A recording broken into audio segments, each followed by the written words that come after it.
हाँ, सवाल नंबर 3 शक्ल में O दायरे का मरकज है। बड़े दायरे का वृत्त AB छोटे दायरे को नुक्ता P और Q पर पिता करता है, तो साबित कीजिए AP बराबर है BQ। ये शक्ल है।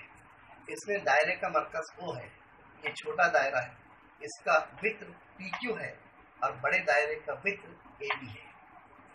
अब देखिए यहाँ पर OM उम्मीद है PQ पर, OM उम्मीद है P और Q पर, फिर OM उम्मीद है AB पर, वही OM उम्मीद है AB पर। ये छोटे दायरे में है और ये बड़े दायरे में है।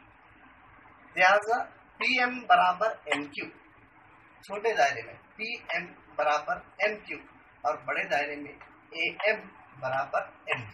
वजह दायरे के मरकज से वृत्त पर खींचा हुआ उम्मीद वृत्त की तनसीब करता है मसले की दूसरे। अब देखिए यहाँ पर AM, ये A से लेकर M तक के, तो A से लेकर M तक में कितने हिस्से हैं? AP जमा PM।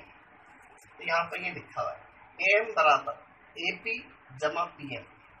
दूसरा MB में दो हिस्से हैं, MQ जमा QB।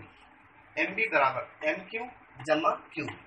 ये मसावत 1, 2, 3 और 4, मसावत 2, 3 और 4 के बिना पर देख लीजिए ये AM बराबर MB के हैं, तो AM बराबर ये सब दिया हुआ है AP जमा PM, MQ जमा BQ।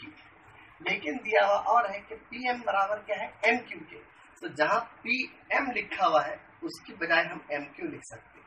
तो इसी मसावत में AP जैसा का वैसा PM के बजाय हम ये लिखेंगे MQ। अब बाकी ये मसावत जैसी की वैसी MQ जमा BQ। ये MQ और ये MQ कट गया, यहाँ पर बचा AP बराबर BQ। यही साबित करना है।